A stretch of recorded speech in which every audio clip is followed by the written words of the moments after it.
help me. Have you ever wondered what it feels like to possess the world, and yet be haunted by an emptiness that gnaws at your soul? Imagine the dazzling glare of city lights reflecting off shimmering glass, the muted hum of luxury and power surrounding you at every moment, every desire within reach, and still, a vast loneliness lingering just beyond the splendor.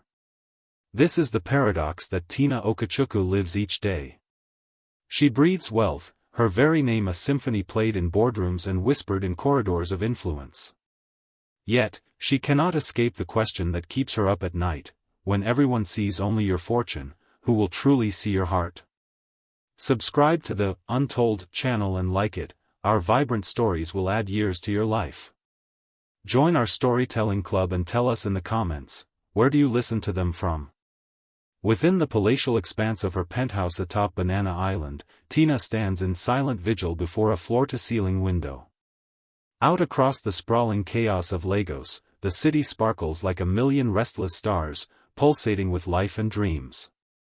She is wrapped in silk spun by the world's finest artisans, golden threads and diamond chains cloaked around her, but beneath it all, she feels bare, a soul unclothed, exposed, alone. At just 27, her legend already looms larger than life, the daughter of Chief Maka Okechukwu, the mogul whose business empire stretches from oil rigs to the corridors of Parliament, whose handshake opens doors in every continent.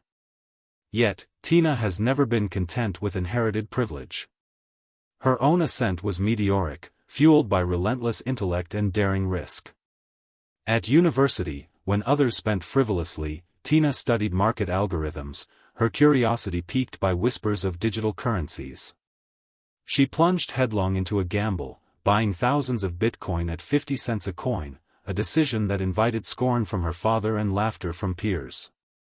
Years later, those digital nonsense coins transformed her into Nigeria's youngest self-made billionaire. Her investments outpaced all predictions, Forbes cover stories followed, and her social media presence became iconic. Summit organizers vied for her insight, her voice reverberating in global circles. Yet, with every new accolade, the silence inside her grew thicker. She could post a picture and summon 2 million likes in an hour, enter a room and watch it rise to greet her, but quietly she pondered, did anyone want her, or had they all fallen in love with the illusion, her power, her wealth? Tina dated senators, moguls, even princes, but in every romance, she found only calculation. None asked about her dreams, her fears, or the quiet ache she carried. Alone in her exquisitely furnished suite, suffocated by luxury, Tina realized, she yearned for authenticity, for a kindness not bought by a check, for a love untouched by ambition. One cold evening, her resolve crystallized in the silence. She pressed a trembling hand against her reflection in the glass, searching her own eyes for a glimpse of truth. She picked up her phone, voice soft but firm, and instructed her assistant to clear her schedule: no interviews, no meetings, no cameras. Tell everyone, she ordered, I'm away at a private retreat. No one, not even her father, could know the real reason. She was about to break free from her gilded prison and seek the answer her heart demanded. With the first light of dawn, transformation arrived. The designer dresses, the gold phones, the exquisite weaves, all left behind. Tina stood before her mirror, reborn, clad in a faded skirt and torn t-shirt, a ragged scarf wrapped over hair hastily combed by her own restless fingers. Gone was the billionaire's polish, replaced by the humility of dust and faded cloth. She withdrew a modest sum, just 5,000 naira, from her private safe, the smallest fortune she'd ever carried. Tonight, she would not dine on gourmet fare, nor glide through air-conditioned cars. Tonight, she would vanish into the city's throbbing heart, unseen, unknown. Slipping quietly through the rear exit, she eluded guards who no longer recognized her. As the morning sun painted the restless city gold, Tina stepped into the concrete flow of Alaba International Market, an urban jungle where desperation ran deep and kindness, if it existed, had learned to hide itself well. For the first time since childhood, her footsteps held no certainty. She walked as one of the countless faces searching for survival. By 8 a.m., the market pulsed with urgency. Traders shouted, bus horns blared, danfos zigzagged through narrow passages. The city's rhythm was physical, visceral, vibrating with exhaustion and hope. Tina, inconspicuous at last, moved through the chaos, her skirt and shirt clinging to her body, lips parched by the sun. Her glossy coin of comfort had been wiped away. Here, no one bowed or greeted her. She was as invisible as dust. Her first attempt at connection came timidly. She approached a fruit vendor slicing pawpaw, voice barely audible, "Please, I haven't eaten. May I have a slice?" The vendor dismissed her without a glance, fear flashing in her eyes. "You'll scare away my customers," she snapped. Rejected, Tina retreated, her dignity shrinking. Every step she took deeper into the labyrinth was met with mocking, suspicion, or outright cruelty. Mechanics jeered at her, laughing at her offer to sweep for scraps of food. Women spat curses. Men hissed insults. To them, she was a burden, not a soul. Hours stretched. Hunger clawed at her. Under the cruel midday sun, her scarf was soaked, her slippers eroded, her body weakened. She huddled under the shadow of a kiosk, clutching a single sachet of water and a crumpled 500 naira note, her entire world reduced to desperation. A boy trampled her outstretched hand, showing no remorse. Tina's vision blurred from exhaustion, but she refused to break. In the haze, the aroma of a tray of rice jolted her. She staggered toward it, pleading, "Please, just a little." The vendor spat in reply and shoved her violently. Tina toppled to the dirt, pain blossoming in her head. The market roared in laughter and derision. Coins were tossed at her, cruel mimicry echoing through the crowd. This was the reality she had come to find, a raw, merciless exposure to what it meant to have nothing. But as she lay dazed on the ground, a new chapter quietly unfolded. Even through the blur of tears and shame, Tina felt a presence, a shadow moving closer, a voice neither loud nor harsh, but gentle. "Hey, are you all right?" she heard, as if hope itself were whispering through the cacophony. She looked up, and through the fog saw a young man, sweat-stained blue shirt, skin darkened by sun and labor, hands calloused and trembling with honesty. Obi, his wheelbarrow resting against a fence, was not a man of wealth, but his gaze brimmed with compassion. Unable to speak, Tina let him help her up. Obi dusted her off with his own shirt, murmuring reassurance, "Don't mind them. Lagos can be wicked." He handed her his own meal, a plate of rice, still warm, the only food he had for the day. Tina stammered, "Why?" Her voice broke, both incredulous and grateful. Obi simply shrugged, "Because someone should." In that moment, the world's cruelty faded. Tina accepted the plate, hands trembling, tears silently rolling down her cheeks. She sat beside Obi and ate, not as a billionaire, but as a hungry stranger, discovering nourishment not only for her body, but for the wound festering deep within. The rest of the afternoon passed in relative quiet. The sun's heat ebbed, and Tina felt something unfamiliar, the warmth of genuine connection.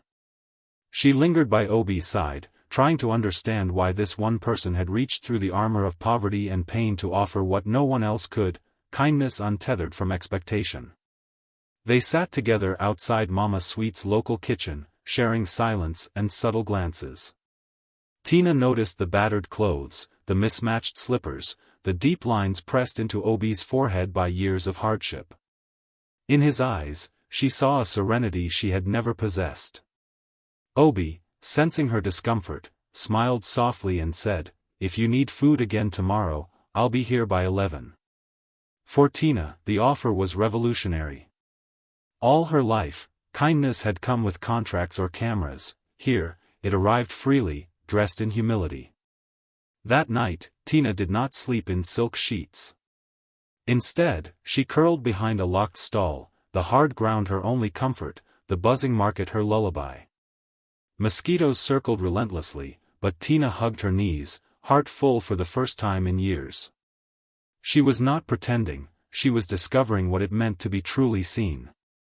By 11 the next morning, Tina was already on that wooden bench outside Mama Sweet's, anticipation and anxiety twisting in her chest.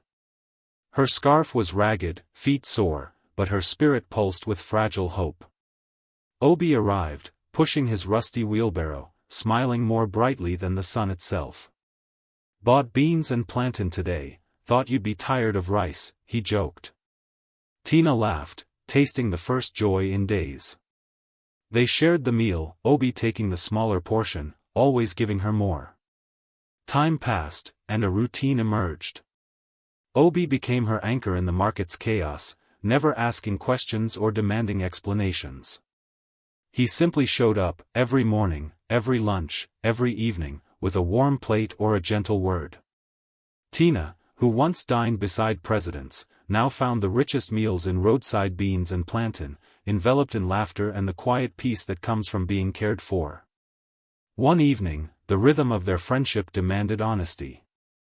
Under a battered umbrella as rain whispered down, Tina finally asked, "Why do you do this?" Obi's face darkened, not with anger, but with memory.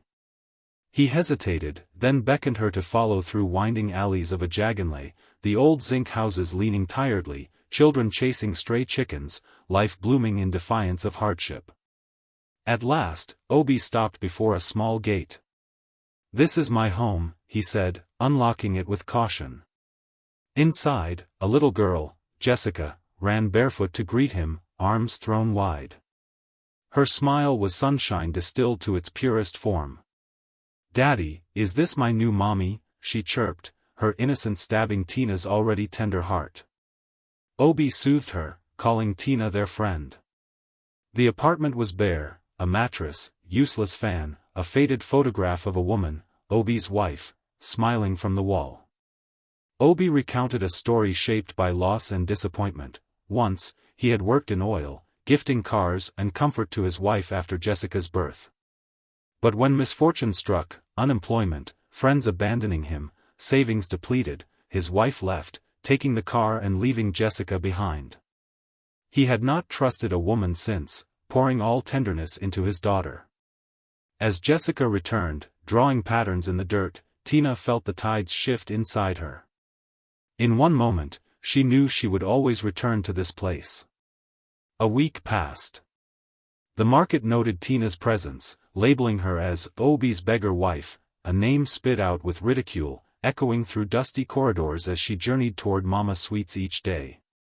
"Is this how much Obi loves poverty?" traders jeered, finding humor in his commitment to the unknown woman with no identity. To Tina, their mockery was bitter medicine, her experiment was bearing fruit, but at a cost she hadn't anticipated. Still, she endured. One afternoon, she found Obi waiting with a plate of messy fufu and spicy egusi. "It's my favorite," he grinned, daring her to try. Tina did, and laughter soon bubbled up, forging a bond brighter than any diamond. During their meal, Obi asked, "What's your name?" Tina hesitated, offering a lie, "Amma," and Obi accepted it without judgment. Within that gesture, Tina found something new, the freedom to be strong and vulnerable, celebrated not for her status, but for her resilience. As the sun dipped low and the mosque's call to prayer hung in the humid air, Tina made a bold move. She asked to cook for Obi and Jessica, a meal crafted with her own hands.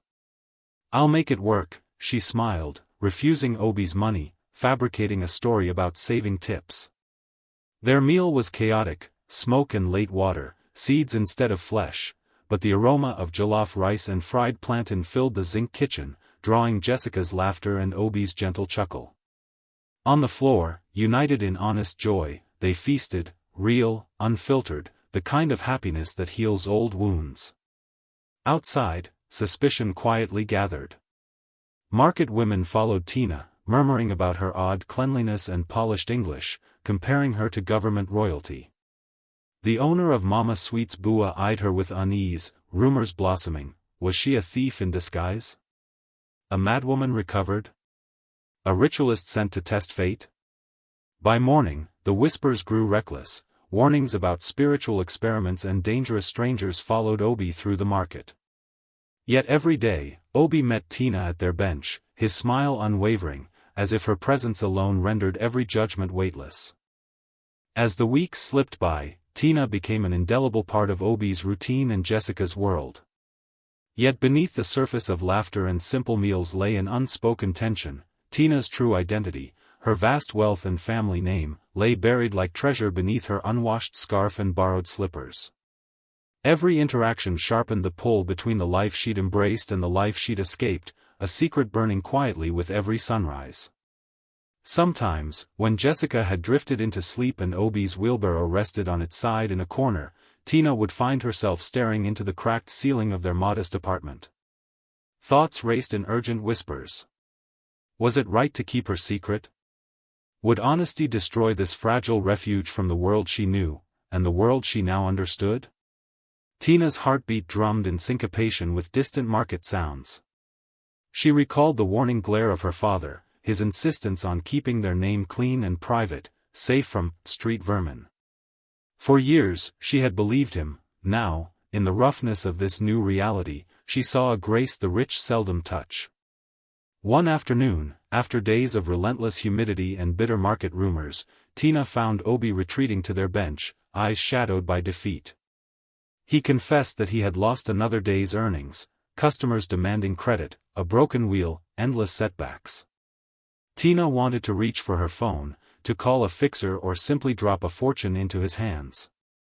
But she held back, gritting her teeth against the easy path. She asked instead, "How do you survive this place?" Obi looked at her, a quiet wisdom in his gaze. "Hope, Amma. Every day, I lose a bit, but I believe tomorrow's favor waits. That belief saves me."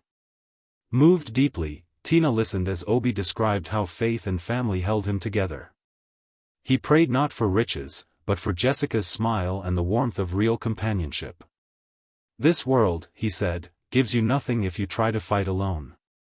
Tina nodded, the irony thick in the air. She had fought alone, and won every battle, except the one for her soul. The merciless market, she realized, had taught her more in weeks than her university professors and luxury mentors had in a lifetime. Slowly, Tina peeled away even more layers of comfort.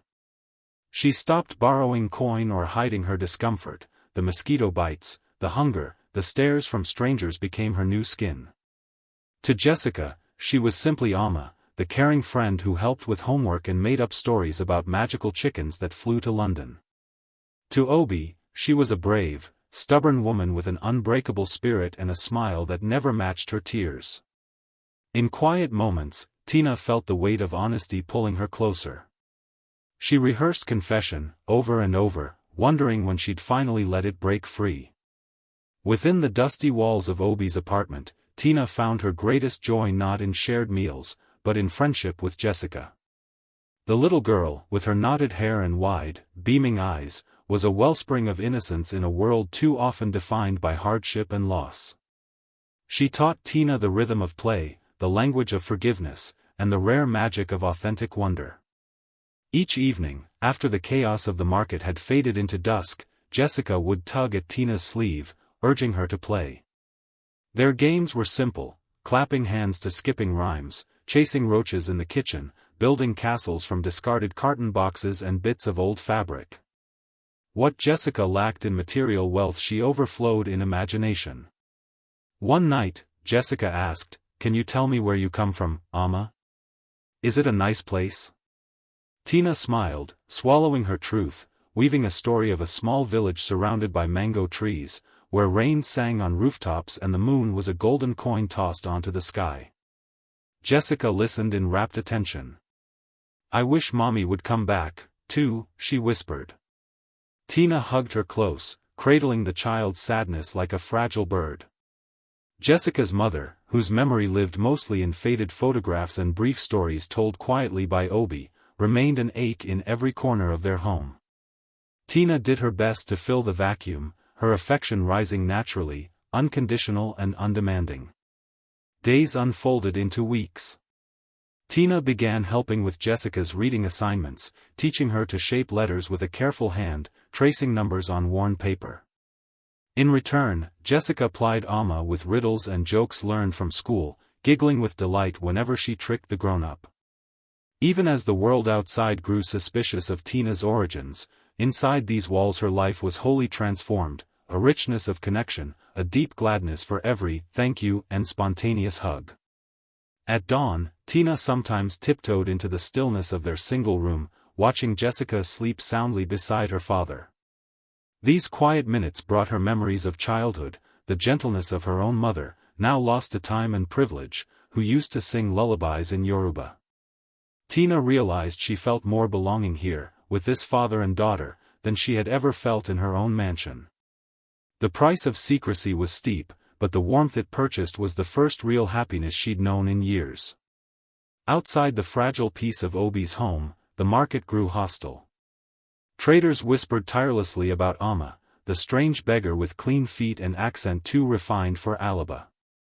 The story swirled: she was a government spy, or worse, a thief hiding from the wrath of her family.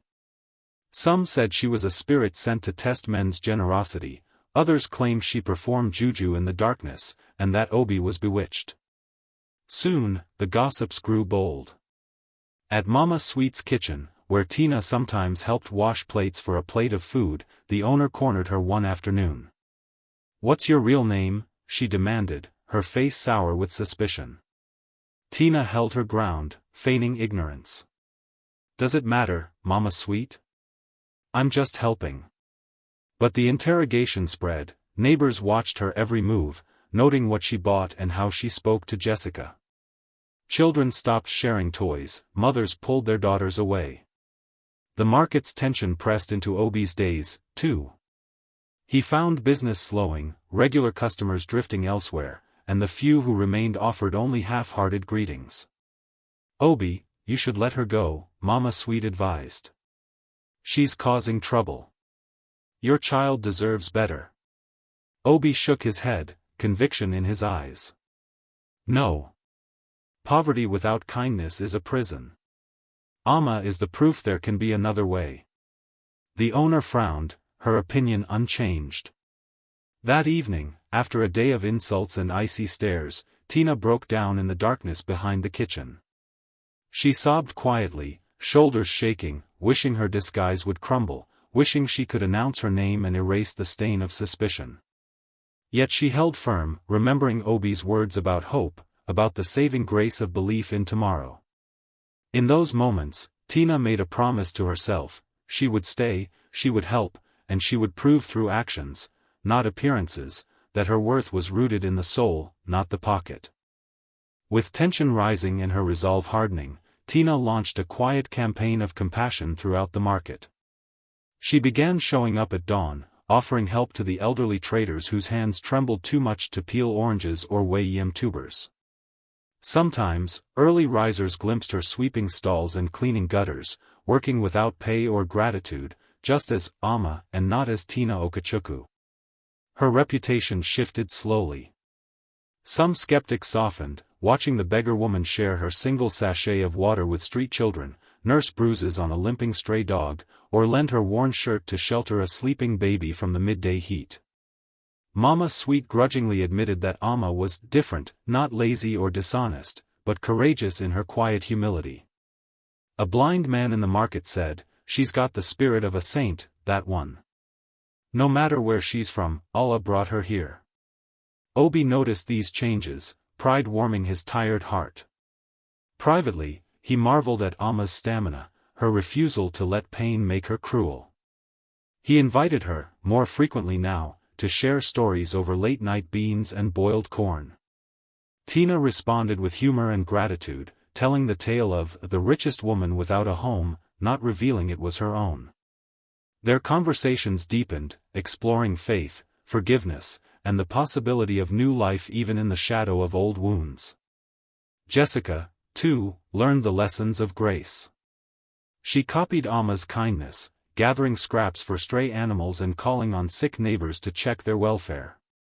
At home, she painted pictures of Amma as a superhero, battling markets full of monsters. For Tina, these evenings glowed with meaning.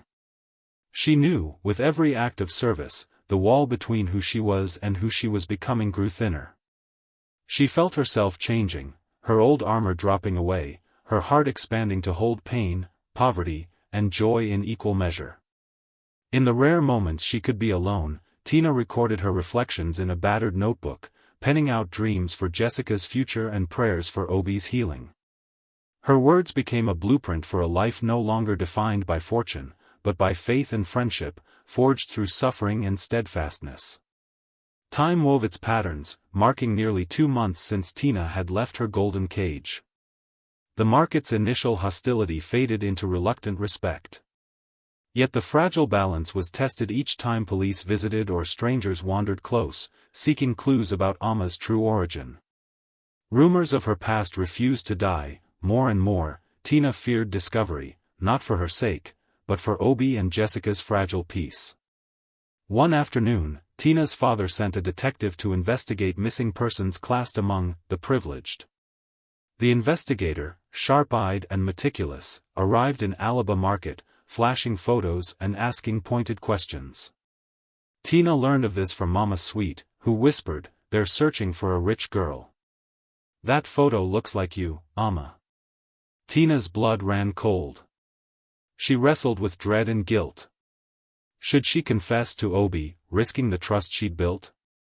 Or ought she flee again, taking her secret back into hiding? That evening, she watched as the detective paced the alleys, stopping at each stall, scanning faces, searching for clues.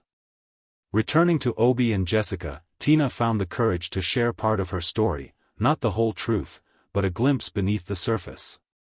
She told Obi that she'd escaped unhappiness, that once, she'd been both loved and hated for having too much. Obi listened, eyes shining with concern, offering strength in gentle words. "I care what you are now, Amma. The past is for God." His unconditional kindness melted some of her fear. Together, they developed a plan: to avoid crowds, to stay home when strangers arrived, to trust only those who had earned it. For days, Tina lived in uncertainty, each police siren sending chills down her spine. She relied on Obi's presence, Jessica's laughter, and the small rhythms of everyday survival to hold her together. Eventually, the detective left, disappointed. The market went back to its routine, but Tina remained vigilant. She recognized that honesty would always be a risk, yet she cherished the safety of belonging, even if her true self remained hidden, for now. As the rainy season waned and the market's air lightened with the scent of fresh mangoes, Obi announced an important date: the annual Festival of Hope. This event, celebrated across Lagos's many neighborhoods, was not merely a time for music and street food, it was a deeply symbolic gathering for those living on society's margins. For a single day, unfamiliar laughter replaced tired scowls, and neighbors, both friendly and distant, joined together to honor survivors, mourners, and dreamers. Jessica was ecstatic. She skipped through the apartment, voice ringing clear, begging Amma to braid her hair, just like the big girls. Tina smiled, fingers awkward but gentle, weaving uncertain plaits while recalling her own mother's deft artistry. Obi brought home strips of colored cloth and even managed to barter for a small, sweet pineapple. "We'll eat like kings tonight, Amma," he joked, and Tina's heart swelled with gratitude. As dusk fell and music floated from radios down the lane, Tina helped Mama Sweet prepare large trays of jollof rice and spicy fried chicken. Despite the lingering edge of suspicion, the market's community chose grace, extending invitations even to strangers like Amma. Outside, the air was thick with possibility. Jessica bounced between crowds, clutching Tina's hand, marveling at the swirling dancers and fireworks popping like laughter overhead. Amid the celebration, Tina found herself in awe of Obi's steadfast courage. Here was a man who, even after loss and betrayal, let hope radiate from every gesture. He bought Jessica a glittering plastic bracelet, dancing clumsily with both her and Tina despite the pain in his tired knees. For a rare span of hours, poverty seemed a distant specter, drowned out by drumbeats and joyous shouts. As night thickened, Tina wandered to the market's edge, alone. She looked up at the wide, forgiving sky and wondered, had she ever truly lived before this? All her old victories, meetings, investments, globetrotting assignments, felt hollow compared to the honest abundance of shared rice and laughter among kin. She stood quietly, resolved to capture every moment, knowing even the coming trials would be easier with these people beside her.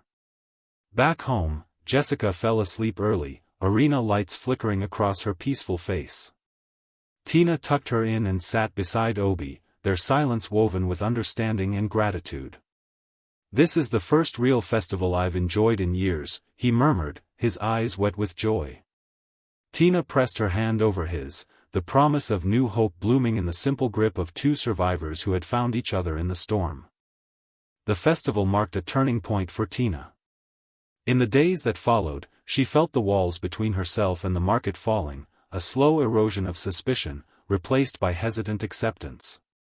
With her own hands, she repaired broken stalls, tutored struggling children, and even mediated small disputes between vendors.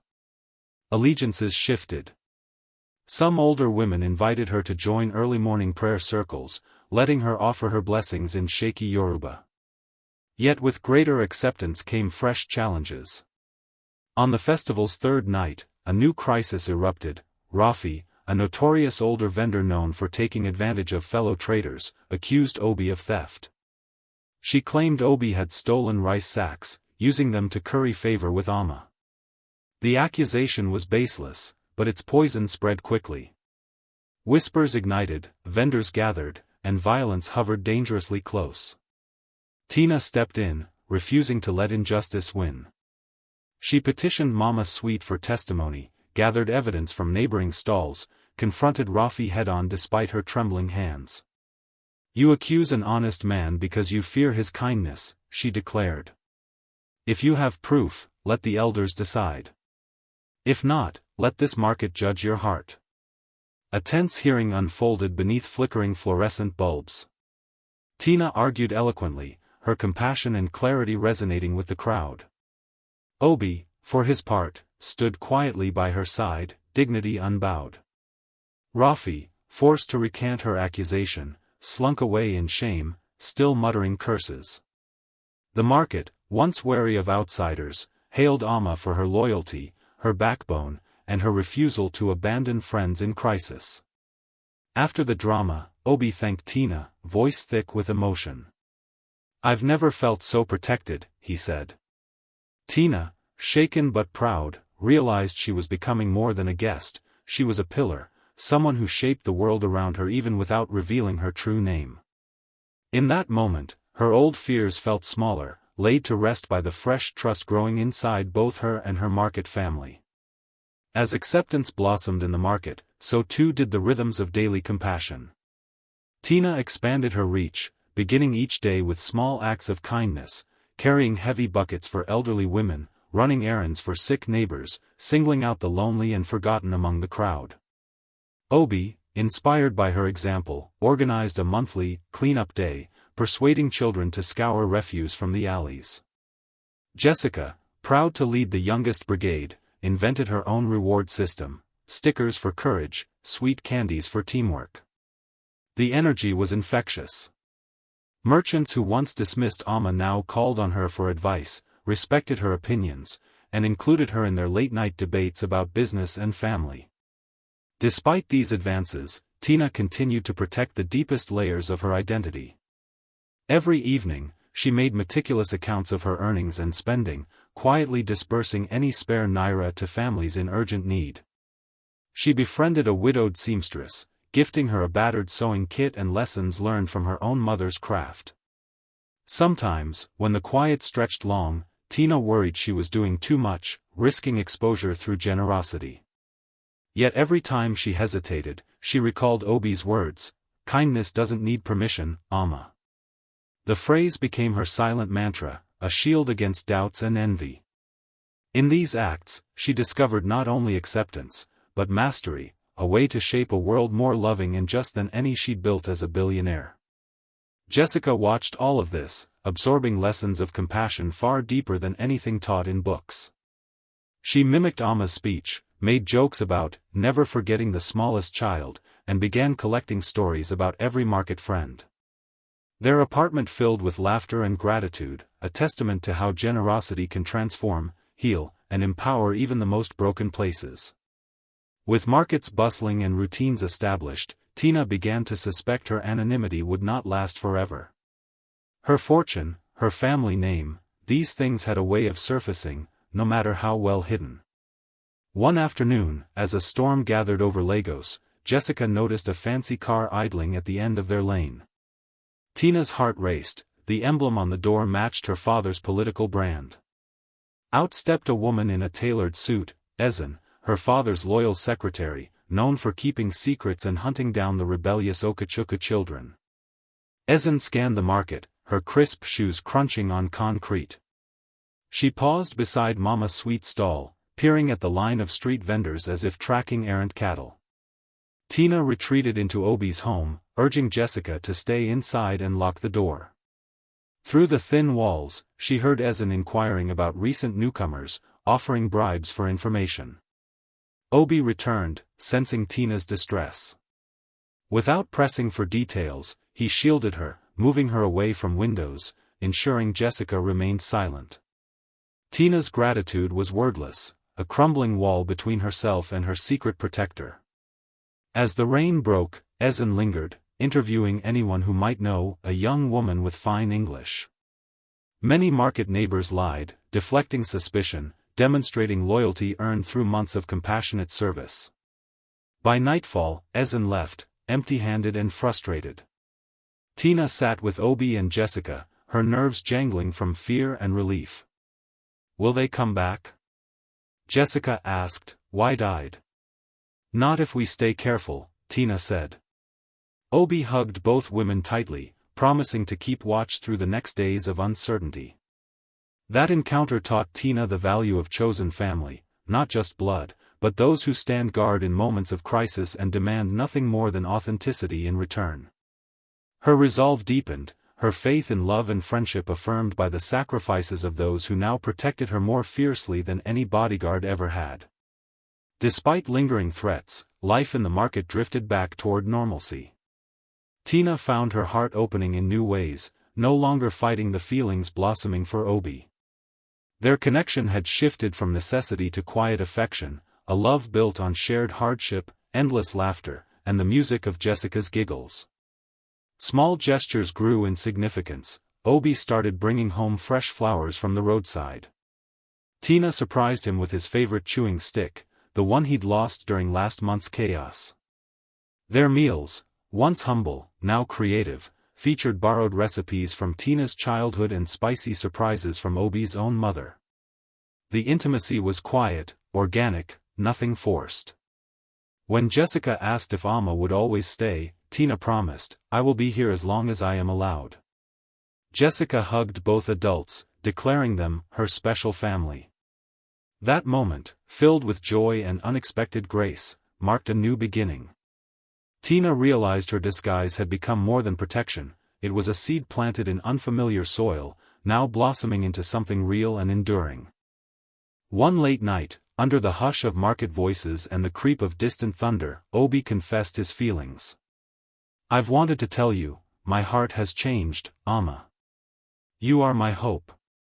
Tina replied, trembling, "You are the kindness I never found behind a locked gate." They smiled, and for the first time since she'd shed her wealth, Tina let love in without fear, without calculation or doubt. Their relationship grew in quiet defiance of both poverty and past hurt. For Tina, the discovery was profound. Love, when genuine, is born in the dust, not the palace. It emerges because of hardship, not privilege. As the thunder rolled and Jessica slept soundly nearby, Amma and Obi held hands, believing at last in the power of love reborn through struggle. A few weeks slipped by in peace, but fate, as it tends to do, was restless. The specter of Tina's former life lurked ever closer, no longer just a shadow on the fringes. One cloud-heavy afternoon, while Obi and Tina cleaned debris swept in by an early harmattan wind, Jessica came running, clutching a damp, glossy newspaper page. Amma's photo stared back at them from the newsprint, clean, polished, bearing the Okachukwu likeness. Missing, heiress. Parents offer reward. Believed in danger or hiding. There was no ambiguity. The wording made Tina's hands shake. The market, at first, seemed oblivious, but Tina could sense eyes landing on her a moment too long, a second glance that lingered, a whisper carried in the humid air.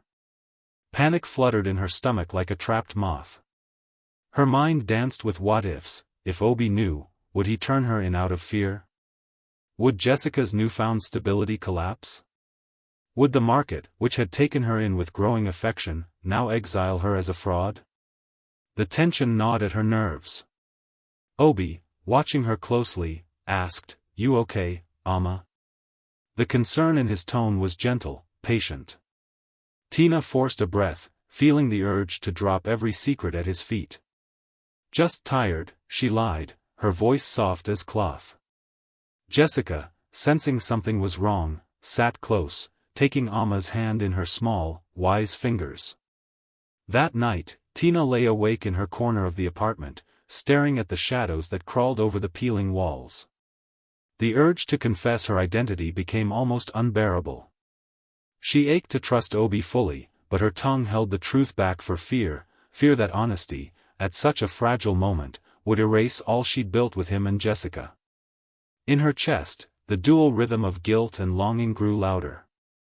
As the moon drifted in through a ragged curtain, Tina made a silent promise: soon, she would tell Obi everything. She would risk losing this imperfect happiness, believing that what they'd found was strong enough to stand against any storm. For now, she watched over her makeshift family, letting the ache of her hidden past curl inside her until sleep finally claimed her. By midweek, the story of the missing Okechukwu heiress began to ripple through Alaba. Vendors exchanged newspaper clippings. Some brought up the reward or theorized about her disappearance: a kidnapping, a lover's quarrel, a runaway princess tired of palaces. Tina listened from the edge of each news circle, her nerves jangling every time her eyes met those of a trader who looked a little too curious. Mama Sweet confronted her in the shadows behind the kitchen, voice low and wary. "People are talking, Amma. You must be careful. If you're in trouble, tell me, so I can protect you, before the wrong ones start to ask hard questions." There was a new intensity in those words, a warning underpinned by a reluctant respect, and for the first time, Tina realized she had allies among those she used to consider strangers. Obi, meanwhile, navigated the market with watchfulness. He noticed the shift, how greetings became more reserved, how Jessica was kept closer to home by neighborhood mothers, how some customers cut him off with a glance. One afternoon, as Obi counted coins outside Mama Sweet's, a stranger approached him, flashing a photo and asking if he'd seen this woman, Tina, but as her old self, regal and resplendent. Obi's response was deliberate. "There are many lost people in Lagos. All I know are my friends." The stranger pressed, but Obi's resolve held. Tina watched from afar, gratitude tinged with dread. She understood that the time for truth was nearing. Back home that evening, tension hummed in the air like static. Jessica, clever and perceptive, asked, "Amma, why are people looking for you in the market?" The question hung there, heavy. Tina smoothed Jessica's hair and smiled reassuringly. "Sometimes, people need to leave a place to find where they truly belong." Jessica accepted this, nestling against Amma's side. The incidents, glances, whispers, and warnings, made clear what had never changed: the world did not easily let people cross boundaries between privilege and poverty. Tina's transformation had given her empathy, compassion, even love, but the world outside was always ready to remind her of where she once belonged and what it expected from her now. The situation reached its boiling point on a restless Friday. Rain hammered the market, beating tin roofs and swelling muddy gutters. Obi, returning from a late delivery, found Tina hunched against the wall, face blotched with tears, clutching the latest newspaper headline. The Okechukwu family had announced a press conference: "Our daughter, our world. Please come home. No judgment, only love." Obi slid beside her in silence, waiting for her to speak. The storm outside gave them privacy, masking the world's noise with nature's fury. Finally, Tina broke. "I have to tell you something, Obi, something I should have told you so much sooner." She told him everything. Stuttering at times, she recounted her shelter of privilege, her family's reach, the emptiness she'd felt at the heights of society. Tina described the experiment that became her reality, her need to understand life without money, her longing for authenticity, her journey through pain, hunger, and then the miracle of their friendship. Obi said nothing for a long time, listening hard, his face unreadable. At last, when she was spent and silent, he took her hands gently in his. "I suspected you were running, but not from the police, from something deeper. Everyone finds love in the dirt, Amma. You're brave for choosing a harder road. But what will you do now, with Lagos searching for its lost princess?" Tina wept, tears of relief, gratitude, the sigh of a burden finally shared. "I don't want to go back. Not if it means losing you or Jessica, or what we've built here." Obi held her, steady as always. "We are your family now. But you will have to face your old world, even if it's just to say goodbye." The storm raged outside, but inside the small flat, understanding and resolve kindled in the darkness. They would face what came, but this time as equals, as partners, chosen, not forced by fate. News of Amma's true identity swept through the market like a rushing tide the next morning. Tina, heiress, runaway, Okachukwu. Some gasped, others accused her of deceit, a few gathered in bitter knots, pointing and hissing about betrayal. The news spread so quickly that even Janet the water seller talked of nothing else. Mama Sweet summoned a tribunal of elders, one of the oldest market mechanisms for settling disputes and restoring harmony in the face of disruption. Tina agreed to face her adopted community. She was afraid, yet determined to explain herself. In the open square, under the cool shade of a corrugated roof, Mama Sweet stood to address the crowd. "Today, we ask Amma to tell us the truth. Let her speak, then let us judge if mercy remains in Alaba." Tina stepped forward, heart pounding, her words raw and open. She told her whole story, from the suffocating gilded cage to the humbling freedom she found among them, the fear that kept her silent, the love and lessons she discovered in poverty and kinship. The market listened, divided, some burned by what felt like lies, but many moved by her candor and the visible transformation. Obi added his voice. "She never took from us.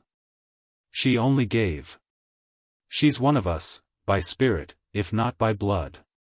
Jessica stood, her childish innocence a shield against hard hearts, and declared, "I love Amma.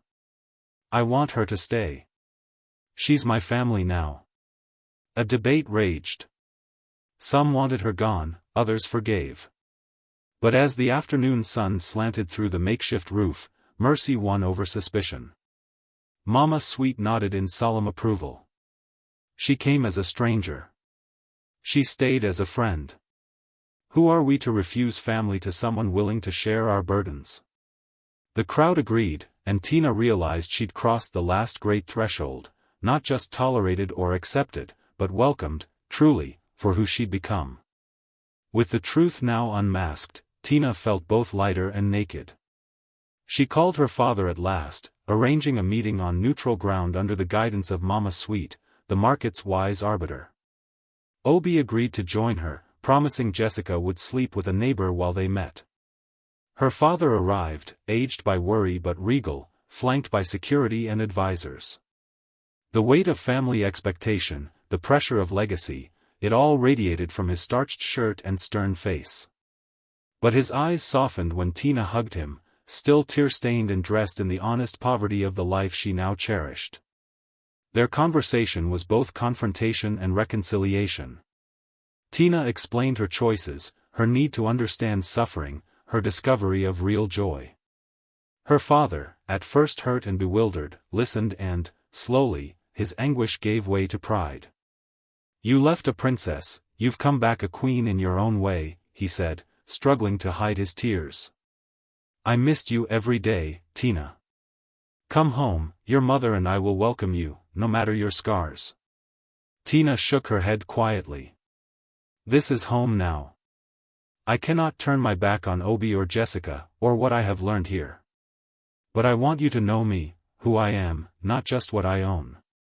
They parted in understanding, a peace forged from truth, pain, and love. Tina felt, for the first time, complete, not because she had chosen wealth or poverty, but because she had chosen family, and herself. Back in the market, Tina joined Obi and Jessica in a kitchen bathed with warmth, laughter, and hope. There were no more secrets, only new beginnings and a sense, at last, of belonging that no amount of money could ever buy. The dawn after Tina's meeting with her father painted Alaba in golden hues. It felt like the market itself was breathing easier, stretched and renewed after the storm of truth. Tina awoke before the others, stepping outside as the first rays warmed the corrugated rooftops. She stood among the waking vendors, who now greeted her with genuine smiles, some nods shy, others animated, but all real. With her secret no longer a barrier, Tina felt an unprecedented sense of liberation. She was free to blend her two worlds, the resources and knowledge of her privileged upbringing, and the empathy, resilience, and community forged in poverty. The roles she had played, the heiress, the beggar, the friend, the lover, no longer competed. Instead, they layered into the fabric of her renewed self. That morning, Obi joined her as she strolled from stall to stall. Their partnership was now public, celebrated instead of whispered about. "You've changed things here, Amma," said Mama Sweet, grinning as she handed Tina a bowl of hot akra for breakfast. "We are richer in spirit because you stayed." Obi squeezed Tina's hand, and together they discussed the future. "We could do more," he mused. "What if we helped others like you helped me?" Tina's heart responded instantly. Her vision was infused with new purpose, combining charity with dignity, opportunity with compassion. She began to see Alaba not only as a marketplace but as a crucible for dreams worth nurturing. Jessica ran up with a drawing, a scene of Amma, Obi, and herself under a rainbow. "I drew us happy," she said. The colors, though imperfect, burned with joyful energy. Tina smiled, holding Jessica close. The world felt both smaller and infinitely more possible. Forging her new identity in action, Tina embarked on a plan, to launch a community charity that would lift up those in greatest need, without condescension or spectacle. She rallied the elders, gathered the youth, and negotiated with Mama Sweet for space at the back of her kitchen to serve as headquarters. The initiative was named Hope Home, symbolizing renewal for anyone seeking a second chance. Obi proved invaluable, drawing in the working men and women who once mistrusted Tina. He taught locals how to repair equipment, maintain hygiene, and grow gardens with little more than scraps and patience. Tina tapped into her old connections sparingly, soliciting microgrants without revealing the full weight of her lineage, so that Alaba's members would feel empowered, not dependent. Jessica became the project's youngest ambassador, collecting old books to share with children who had never held one. Every afternoon, she led a reading circle beneath a makeshift awning, her voice animated as she stumbled through words, helping others shape their first letters. The transformation was contagious. Families who once fought over scraps now traded recipes, swapped skills, and organized classes to teach sewing, accounting, and basic first aid. Tina made certain that every improvement, from street lighting to water filtration, came with education and true ownership. "Hope Home is yours," she told the market elders. "Let us build together." Progress was slow, forged in tiny victories. Still, even the smallest changes, clean water, working toilets, a community stove, brought dignity and hope. As the months passed, the project became the soul of Alaba. Tina saw her dream fulfilled, not in photo ops, but in the everyday happiness of well-fed children, safe homes, and new business ventures. Even as Hope Home flourished, Tina knew she had unfinished business, with herself, her past relationships, and those who felt betrayed by her transformation. She began to reach out to the skeptics and wounded. Rafi, the vendor who had once accused Obi, stood prominent among them. One hot afternoon, Tina invited Rafi to tea. The woman arrived stiff-backed and wary, her pride a brittle shell. "Why did you lie to us?" Rafi demanded, voice trembling. Tina answered honestly, describing her fears, her mistakes, and how love, not pity, had grounded her in the market. "Committing to help does not erase my debt to you," Tina said, "but I will always listen, and always work for our community." It was not immediate, but Rafi softened. She volunteered to teach younger traders how to spot fair deals and avoid exploitation.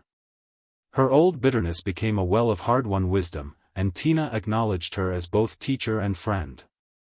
As Hope Home grew, other old rivals and doubters joined, too.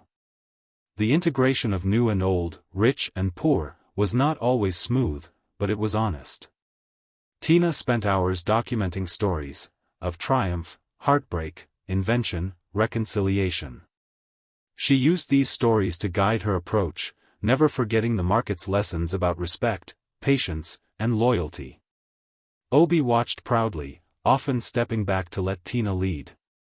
Their partnership was a model for others, not perfect, not without conflict, but built on sincerity. When they argued, they did so openly, letting the community see that real love endures because it is flexible, not because it is easy. Even Tina's father returned to visit. This time, he arrived alone, dressed plainly. He shook hands with Obi, watched Jessica read, and admitted, "My daughter is happier here than I ever made her." The two men shared a surprisingly easy conversation before he left, and, later, Tina shed tears that tasted of gratitude and relief. With new peace established, Tina faced the greatest challenge of all, merging the pieces of her life into a coherent whole. She formally adopted Jessica, with her father's blessing, making their family not merely symbolic, but official. Jessica's delight was unmistakable. She paraded through the market with her paperwork, proudly telling every vendor, "I belong to Amma and Daddy now." The small flat grew tighter, a squeeze of laughter and possessions, but no one complained. Tina, despite all she'd gained and learned, chose not to relocate. Instead, she expanded in place, adding a modest second room with help from market friends. The construction was a celebration, neighbors arriving with music and food, painting the new walls in vibrant colors and Yoruba patterns. Mama Sweet declared the house a family shrine, and insisted all big decisions be made there. Obi and Tina's love, tested and true, flourished amidst the chaos. Their partnership was not defined by wealth but by shared values, kindness, perseverance, generosity, forgiveness. Jessica's resilience and optimism became their daily guide. Even during market disputes, neighborhood sickness, or political uncertainty, their bond held fast. On long evenings, they sat outside the new room, sharing roasted maize and retelling wild stories about how they first met. Obi smiled at Tina, marveling privately that the city's richest woman had chosen him not out of desperation, but out of deliberate love. Tina looked back, marveling too, not just at Obi, but at herself, and at the child whose laughter stitched every wound. The market, once divided, now treated their family as its heart, inviting them to every celebration, and trusting them with every sorrow. No one asked about the old days or the family fortune anymore. What mattered was how Amma, Obi, and Jessica showed up in all weather, with open arms and hearts. Years passed. Alaba market changed, grew, sometimes faltered, but never lost the thread of community that Tina had helped sow. She and Obi kept working at Hope Home, raising Jessica alongside dozens of other children who called them uncle and auntie. New challenges came, floods, elections, economic scares, but together, the community faced them with the dignity and love Tina had modeled from the start. Tina refused every offer to return to her old mansion, but she welcomed her father and siblings for regular visits. The market elders invited her to join their council, and with her strategic vision and deep empathy, Alaba flourished. She engineered microloans, helped digitize the market stalls, and made certain every advancement was anchored in local control. Obi sometimes gazed at the city skyline and wondered if Tina ever missed her old life. She would shake her head, smile, and whisper, "I have everything here, love, hope, and meaning." Their marriage, never ostentatious, was marked by daily rituals, morning prayers, evening meals, and endless storytelling. Jessica grew tall and clever, carrying her parents' lessons into a new era of leadership among her peers. When Tina finally told her the whole story, Jessica asked, "Will I ever be as brave as you?" Tina laughed, kissed her forehead, and said, "You already are." One evening, as lanterns dotted the market with soft light, Tina sat outside with her family, watching dozens of neighbors passing by. She realized the experiment that began as an escape had become a gift, not just to herself, but to an entire community, and, through them, the very soul of Lagos itself. The market hummed, and Tina knew that no matter where she came from, no matter what she owned, she had finally found the only wealth that mattered: belonging, compassion, and a legacy built not upon fortune, but upon love.